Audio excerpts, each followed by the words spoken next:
Good morning students. आज हम बात करेंगे सिंथेटिक फाइबर्स, जिनको थर्मोप्लास्टिक फाइबर्स भी कहते हैं और हिंदी में इन्हें कहते हैं रासायनिक रेशे और ताप सुनम्य रेशे।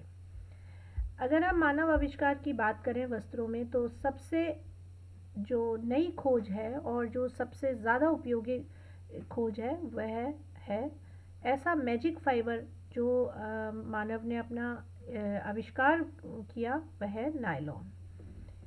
इसे रासायनिक रेशा इसलिए कहते हैं क्योंकि जब हमने रेयॉन पढ़ा था तो मैंने आपको बताया था कि यह जो इसमें कच्चा माल लिया जाता है वह मानव निर्मित है, और कच्चा माल जो लिया जाता है वह है सेल्यूलोजिक रेशों से, जैसे बांस, लकड़ी की लुगदी, रुई, जिनमें कि वानस्पतिक रेशे जुड़े हुए होते हैं। इसीलिए उसमें जो गुण आते हैं रेयॉन में, वे वानस्पतिक रेशों से मिले हुए सेल्यूलोजिक गुण होते हैं। लेकिन नायलॉन और रेयॉन में क्या अंतर है? दोनों ही मानव द्वारा निर्माण किए हुए हैं, लेकिन वह मानव निर्मित था। लेकिन नायलॉन क्या है? मानवकृत, यानी कि जिसकी खोज, जिसको बनाना, जिसका उद्गम, जिसका पूरी तरह से यह अम्लीय रेशा है और इसमें कुछ भी प्राकृतिक नहीं है। इसीलिए यह रेशा एक जादुई रेशा है और इसे सिंथेटिक रेशा कहते हैं, क्योंकि इसमें बिल्कुल भी प्राकृतिक कच्चे माल का इस्तेमाल नहीं किया जाता। नायलॉन के वस्त्रों को रासायनिक विधि से सिंथेटिकली तैयार किया जाता है और इन्हें ताप सुनम्य इसलिए किया जाता है क्योंकि विशेष ताप पर इनकी आकृति और आकार को स्थिर कर दिया जाता है। अगर कम ताप होगा तो ये गल जाएंगे, और अगर ज़्यादा ताप होगा तो ये सिकुड़ जाएंगे। दोनों ही रूप में ये ताप को नहीं सहन कर पाते। इतिहास अगर हम बात करें तो सबसे पहले EI पॉन्ट डी कंपनी ने, जिसे ड्यू पॉन्ट कंपनी कहते हैं, उसके एक अनुसंधान कार्यक्रम में आवश्यकता अनुभव की, और उसके बाद इनका पॉलीमराइजेशन, यानी कि पॉलीमर क्या होते हैं? अणुओं की चेन होती है। जो कई सारे अणु आपने स्कूल में अणु परमाणुओं के बारे में पढ़ा होगा, तो अणुओं की चेन को जब आपस में जोड़ देते हैं और एक लंबी श्रृंखला बना देते हैं तो उसे पॉलीमराइजेशन कहते हैं। और उन्होंने ऐसे एक रेशे का निर्माण करने के बारे में सोचा कि अगर इस पॉलीमर को पिघलाएं तो यह स्पष्ट और भारी मोलासेस, यानी कि एक रॉल्स के रूप में दिखता है, जिसे एक लंबे रेशे के रूप में खींचा जा सकता है। ठंडा होने पर यह अपनी मौलिक लंबाई से कई गुना अधिक खींचा जा सकता है और यह धागा रेशे से ज़्यादा चमकदार और मजबूत हो सकता है। तो यह अनुसंधान कई सालों तक चले और 1935 में हेक्सा, ये आप लोग अपने नोट्स में अंडरलाइन कीजिएगा, हेक्सामिथाइलिन डायमीन और एडिपिक एसिड से ये रेशा बनाया गया, और इसे और पॉलीमर को 6 यानी कि 6 अणुओं का ये एक श्रृंखला थी।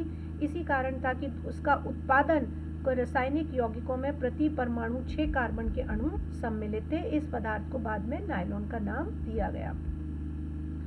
सामान्य जनता में इसका प्रचार 1938 में हुआ। इन रेशों को मैजिक रेशा इसलिए कहा जाता है क्योंकि ये जीवन को सुगम बनाते हैं। इनको एक और नाम जो बहुत कन्वीनियंटली दिया जाता है वो कहलाता है वॉश एंड वेयर। वॉश यानी कि धो और सुखाओ, और इन्हें पहन लो। वेयर यानी पहन लो।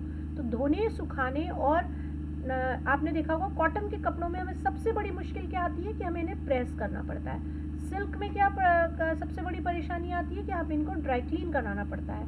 आपने देखा होगा जितने भी वुलन फैब्रिक्स भी जो अच्छी क्वालिटी के होते हैं उनको भी आपको ड्राई क्लीन कराना पड़ता है। लेकिन ये कपड़े ऐसे हैं, इनको कहीं भी कैसे भी आप धोएं और धोने के बाद इन्हें सुखाकर और सीधे पहन लें। इन्हें ना तो प्रेस करने की ज़रूरत पड़ती है, ना इनमें सलवट पड़ती है, ना ये श्रिंक होते हैं, और इन्हें जिस भी रूप में ढालो उसमें ये ढल जाते हैं।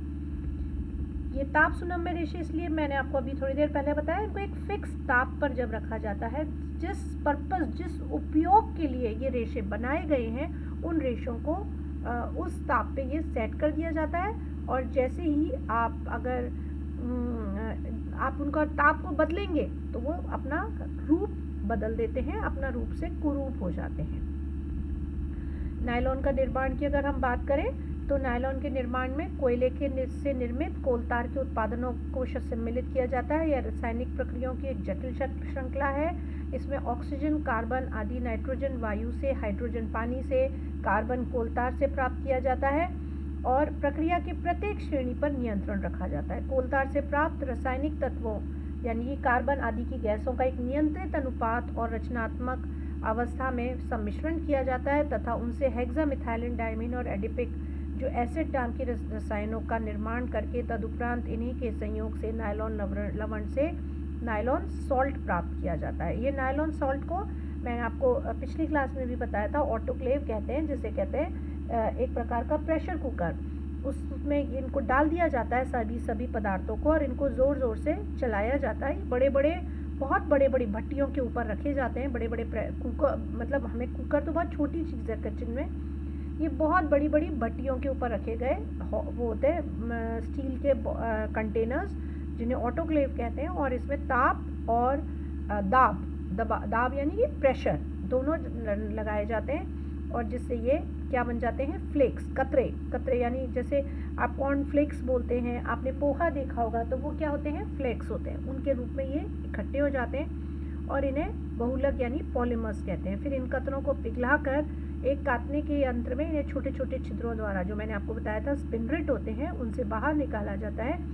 जैसे ही ये रेशे यंत्र से बाहर निकलते हैं, हवा को स्पर्श करते हैं, ये ठोस हो जाते हैं और अपारदर्शी हो जाते हैं। इनकी नम्यता अत्यंत कम रहती है, ये मजबूती में भी कम रहते हैं और इनको धागे के रूप में एकत्रित कर लिया जाता है। फिर इन धागों को बहुत से बेलनों के बीच में से खींचकर निकाला जाता है। बिना खींचे हुए रेशे लंबे लंबे कणों में तितर-बितर और अव्यवस्थित हो जाते हैं और ऐसे प्रतीत होते हैं जैसे कि घास के ढेर में घास के छोटे छोटे कण हों, लेकिन खींचते ही इनकी मोटाई कम हो जाती है और धागा जैसे ही इनको खींचा जाता है तो धागा बहुत मजबूत, कड़ा और लचीला हो जाता है। संपूर्ण खिंचाई की प्रक्रिया के बाद धागे मजबूत, पारदर्शी, लचीले और नमनीय तैयार होते हैं। खींचने की क्रिया उतनी ही की जाती है जितना कि हमें धागे को मजबूत बनाने की आवश्यकता है। अभी मैंने आपको पिछली क्लास में भी बताया था, क्योंकि ये मशीन में बनाए जाते हैं और क्योंकि इनको द्रव के रूप में बनाया जाता है तो इनकी चमक अत्यधिक होती है, अप्राकृतिक होती है और आपकी आंखों को चुभती है। तो आपको इनको प्राकृतिक चमक तक लाने के लिए, बल्कि इनमें जब स्पिनरिट के छिद्र में डाला जाता है, जब ये शहदनुमा घोल, तो इसमें डीलस्टरिंग यानी कि चमक कम करने वाले उत्पाद डाले जाते हैं, जैसे टाइटेनियम डाइऑक्साइड, बोरियम सल्फेट और जिंक ऑक्साइड।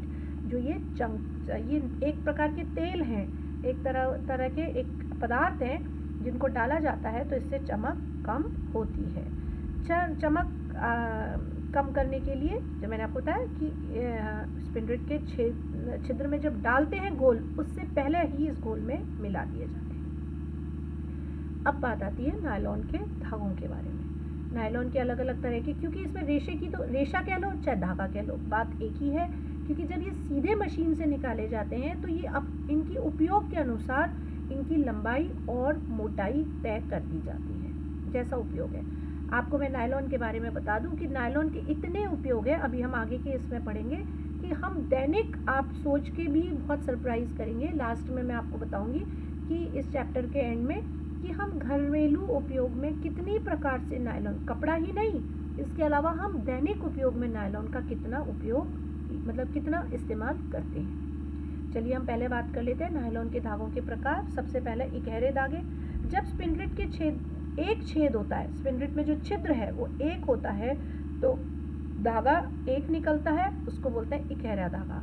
ये अत्यंत महीन, सीधा और चिकनी सतह वाले होते हैं, ये एकाकी होते हैं और बिना सटे हुए होते हैं। अतः ये धागे बटे हुए धागों से निर्बल होते हैं। बटे हुए यानी कि ऐंठन दिए हुए जो धागे हैं उनसे ये निर्बल होते हैं। मोटे धागे कुछ अधिक मजबूत होते हैं। इकहरे धागों का प्रयोग धीरे धीरे ऐसे होजरी वाले प्रोडक्ट्स में ज़्यादा इस्तेमाल होता है। अब आता है बहुरेशे यानी बहुवांश, मल्टीफिलामेंट रेशे, जिनको ऐसे रेशे जो कई सारे छिद्र होते हैं, स्पिनरिट में कई सारे छिद्रों में से निकाले जाते हैं और इनकी ऑटोमेटिकली आपस में क्या कर दी जाती है, ऐंठन देते जाते हैं। जब ये स्पिनरिट से बाहर निकलते हैं हवा में तो इनको हाथ इनमें क्या दे दिया जाता है, ऐंठन। तो ये मजबूती के साथ साथ लचीलापन और नम्यता और कोमलता भी इनमें अपने आप आ जाती है। फिर आता है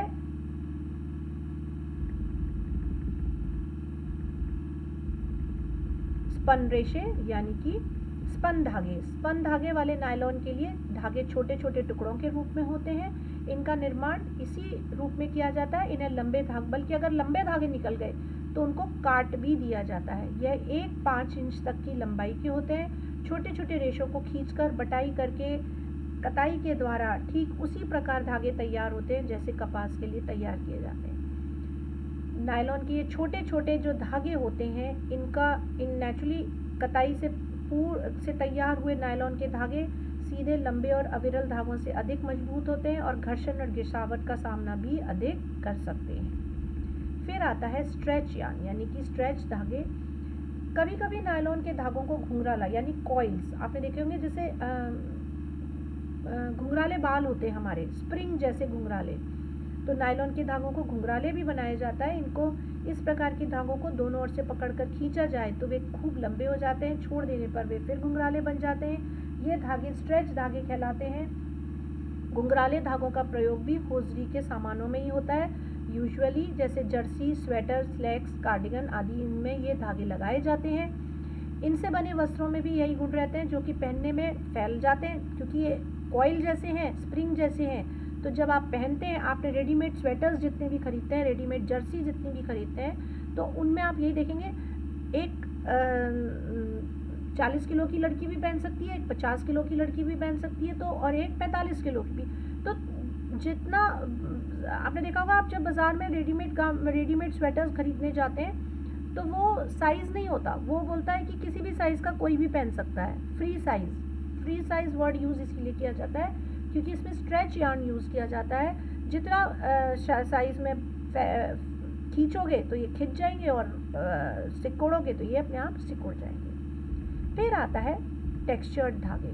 टेक्सचर्ड धागे कौन से होते हैं बच्चों? जो आप यूजुअली किस में डलते हैं, आपने देखा होगा जितनी भी आप लेसेस खरीदते हैं, जितनी भी आप ऐसे डेकोरेटिव काम के करते हैं, तो उनमें अलग अलग टेक्सचर, कहीं से मोटा, कहीं से पतला, कहीं से लूप दिया हुआ, कहीं से बिना लूप का है। तो ये सब स्पेशल मशीनें होती हैं, हाई प्रेशर एयर जेट मशीनें होती हैं, उनसे निकाला जाता है, जिसमें अपने आप ही लूप्स और जो टेक्सचर है, अलग अलग तरह का टेक्सचर आ जाता है। फिर आती है नायलॉन की भौतिक विशेषताएं। जैसा कि मैंने आपको बताया, नायलॉन क्या है, एक प्रकार से ताप सुनम्य रेशा है और रासायनिक रेशा है, और ये किससे बना है? हाइड्रोजन, नाइट्रोजन, ऑक्सीजन और कार्बन के सुनियंत्रित और सुनियोजित रासायनिक यौगिक का एक समूह है, केमिकल कंपाउंड है, जिसको मैं पहले भी बोल चुके हैं। इसे पॉलीमर रेशा बोलते हैं और ये पॉलीमर 6 के नाम से जाता है, पॉलीमाइड रेशा है। संख्या क्या है इसकी? 6, याद रखिएगा आप लोग। फिर इसका रूप और रचना देखिए आप, अगर आप इसका माइक्रोस्कोपिक स्ट्रक्चर देखें तो ये बिल्कुल सीधा, चिकना और स्टील की रॉड जैसा नज़र आता है, पारदर्शी होता है बिल्कुल। आप ट्रांसपेरेंट, पारदर्शी किसे बोलते हैं? ट्रांसपेरेंट देख सकते हैं। मजबूती, तो अभी तक के जितने भी प्राकृतिक रेशे हों या मानवकृत रेशा हों, उन सब में से सबसे मजबूत रेशा क्या है? नायलॉन। और इसका मैं उदाहरण दूंगी आपको। आप देखेंगे, आप जब सुबह उठते हैं और आप टूथब्रश यूज़ करते हैं तो उसका जो महीन रेशा है टूथब्रश का, वो भी नायलॉन का बना है। और मजबूती की अगर हम बात करें तो जो आप हवा में से कूदने वाला जो आपका पैराशूट है, वो भी नायलॉन का बना है। तो आप सोचिए कितना मजबूत हम उपयोग के हिसाब से बना सकते हैं। और इसका मुख्य कारण है इसका हाइड्रोजन बॉन्ड और अणुओं की मजबूती। तो रेशा बिल्कुल पूरी तरह कृत्रिम है, अम्लों से बना हुआ है, इसीलिए इसको ये बहुत ही स्ट्रॉन्ग रेशा है। फिर आती है प्रत्यास्थता और इलास्टिसिटी यानी कि खिंचाव। कोई भी रेशा जब खींचा जाए और वो अपनी कंडीशन में वापस आ जाए, पूर्वाकार में दोबारा आ जाए, तो उसे बोलते हैं अच्छी प्रत्यास्थता होना। नायलॉन इसका सबसे बड़ा उदाहरण है। इसको कितना भी आपके जितने भी कपड़ों में इलास्टिक होती है, जो वर्ड इलास्टिक आपने देखा होगा, हर चीज़ में इलास्टिक डली हुई होती है। तो इलास्टिक, पजामों में इलास्टिक और जितने भी आपके कपड़ों में इलास्टिक है, वो सब नायलॉन की ही बनी होती है, क्योंकि इसकी इलास्टिसिटी बहुत अच्छी है। प्रतिस्कंदता, आप जो सूट के ऊपर जो चुन्नियाँ डालते हैं, नायलॉन की ही बनी हुई होती है। आप उस चुन्नी को दिन भर कॉलेज में पहन कर आते हैं और उसके बाद उनको फोल्ड कर कर वापस रख देते हैं और उनको अगले दिन दोबारा पहन लेते हैं और उसमें सलवट नहीं पड़ते, तो इनकी तन्यता यानी तनाव सामर्थ्य या प्रतिस्कंदता दोनों ही बहुत अच्छी है। ताप संवाहक, क्योंकि ये ताप के क्या होते हैं, ताप के ये ताप के कुचालक हैं, सुचालक नहीं है, ये ताप के क्या है, कुचालक, यानी कि बेड कंडक्टर ऑफ हीट, क्योंकि ये किससे बना है, अम्ल से बना है, तो इसीलिए ये ताप के कुचालक हैं। इनके वस्त्र की बुनाई सघन होती है। आपने देखा होगा नायलॉन की चुन्नी का अगर सूट होता, इमेजिन करके देखें तो आप उसको दिन भर नहीं पहन पाते, तो वो क्यों, क्योंकि उसमें पसीना आर पार नहीं होता है और जो पानी है इनकी एब्जॉर्बेंसी बहुत कम है क्योंकि अम्ल के बने हुए हैं, तो जो पानी है वो, इसीलिए आपने कभी देखा घर में चुन्नी को आप लोग पानी से भिगोते हैं और उसको जब अगर आपको धोनी भी है तो आप उसको झाड़ते हैं और झड़ते ही वो पानी झड़ जाता है। क्यों, क्योंकि वह सतह पे टिका रह जाता है, पानी उसके अंदर एब्जॉर्ब नहीं होता। इसी वजह से, क्यों, क्योंकि नायलॉन कुचालक भी है, क्योंकि वो आपको कष्टदायक रहता है, गर्मियों में आप उनको नहीं पहन पाते। शिकन प्रतिरोधकता, नायलॉन का रेशा ताप सुनम में इसलिए बनाया जाता है, हीट सेट में आपको पहले ही बोल चुकी हूँ, वो जिस आकार में, अभी मैं आपको कई सारे उपयोग बताऊंगी, वो सभी उपयोगों में अलग अलग शेप में वो सेट हो जाता है और वो शेप चेंज नहीं हो पाती। अवशोषकता के बारे में आपको अभी बता के ही चुकी हूँ मैं, अच्छी अवशोषकता नहीं है, इसीलिए रेनकोट, शॉवर के पर्दे, ये सभी चीज़ जो जिनमें पानी सोख नहीं, रेनकोट आप देख लीजिए, छाता, अम्ब्रेला सबसे अच्छा इसका उदाहरण है क्योंकि ये पानी नहीं सोखता। फिर आता है संकुचन, ये श्रिंक नहीं होता, लेकिन अगर आप चाय की चलनी, जिसको आप इस उपयोग करते हैं, आप किचन में देखेंगे चाय की चलनी नायलॉन का ही एक प्रकार से वस्त्र है, झीना वस्त्र है, और उस चाय की चलनी में आप चाय तो डाल सकते हैं, लेकिन अगर आपने उबला हुआ तेल डाल दिया तो वो चाय की चलनी पिघल जाएगी। क्यों, क्योंकि वो एक फिक्स टेम्परेचर तक ही बर्दाश्त कर सकता है, क्योंकि वो उस उपयोग के लिए ही बना है। आप प्लास्टिक की चलनी में कभी भी गरम तेल को नहीं छान सकते, चलनी सिकुड़ कर खराब हो जाएगी। ये इसकी डायमेंशनल स्टेबिलिटी है कि आप जिस टेम्परेचर पे ये हीट सेट है ये उसी को बर्दाश्त कर सकता है। वॉशेबिलिटी तो खैर कहने की बात ही नहीं है, बहुत अच्छा, आप इसको धो सकते हैं, वॉश करते हैं, आप इसको साबुन से भी धो सकते हैं, किसी भी अम्ल से भी धो सकते हैं, इनका कोई प्रभाव नहीं पड़ता। सनलाइट, कितनी भी धूप में, आपने देखा होगा बारिश, धूप, जब मैं बात कर रही हूँ कि इसका रेनकोट भी बन सकते हैं, तो इसका आसमान से गिरने वाला आप वो भी बना सकते हैं। तो जब आप पैराशूट से लेके, रेनकोट से लेके, टूथब्रश से लेके, जूते पॉलिश करने का ब्रश, तो आप देखिए इसके कितने उपयोग हैं। तो इसीलिए क्यों, क्योंकि इनमें सनलाइट का और उसका कोई प्रभाव नहीं पड़ता। ताप का कुसंवाहक तो है ही, तो मैंने आपको ये बता के चुकी हूँ। तो इसीलिए जब आप प्रेस में आप आयरन में देखते होंगे एक रेगुलेटर होता है, रेगुलेटर में सबसे कम, अगर आप देखेंगे सबसे कम, वो टेम्परेचर का एक रेगुलेटर होता है जिसमें सबसे कम क्या दिखा रखा होता है, नायलॉन में सबसे कम गर्म, अगर आप गर्म तेज ताप उस पर रख दें चुन्नी पर, तो आप देखेंगे वो चुन्नी पे चिपक जाएगी प्रेस और वो चुन्नी वहाँ से जल जाएगी। जलना नहीं कहते उसको, कहते हैं पिघलना, क्योंकि उनका बना हुआ है, अम्लों का बना हुआ है, इसलिए इसमें कोई जानवर या कीड़े फफूंदी वगैरह कुछ नहीं लगते। क्षार और अम्ल का प्रभाव बहुत अप्रभावित रहता है, लेकिन अगर आप कोई बहुत ही सांद्र अम्ल को यूज़ करेंगे तो नेचुरली वो पिघल जाएगा, लेकिन आप क्षार अगर वैसे यूज़ करेंगे तो इन पर कोई असर नहीं पड़ेगा। डाइज, क्योंकि नायलॉन को जब स्पिंडरिट में बनाते हैं और जब घोल इसमें डाला जाता है, उसी समय जो भी हमें रंग का रेशा बनाना है उसी रंग को उसी समय घोल को रंग दिया जाता है, क्योंकि बाद में वस्त्रों को रंगने में इसमें दिक्कत आती है, क्योंकि इनमें एब्जॉर्बेंसी बहुत पुअर है। घर्षण क्षमता, प्रति क्षमता बहुत अच्छी है। रसायन अम्ल का प्रभाव बहुत अच्छा है, हल्के हल्के अम्ल आप इसमें यूज़ कर सकते हैं, कोई दिक्कत नहीं है। तो ये था आपका चैप्टर नायलॉन। नायलॉन एक आधुनिक रेशा है, इसी के साथ हम इस क्लास को समाप्त करते हैं।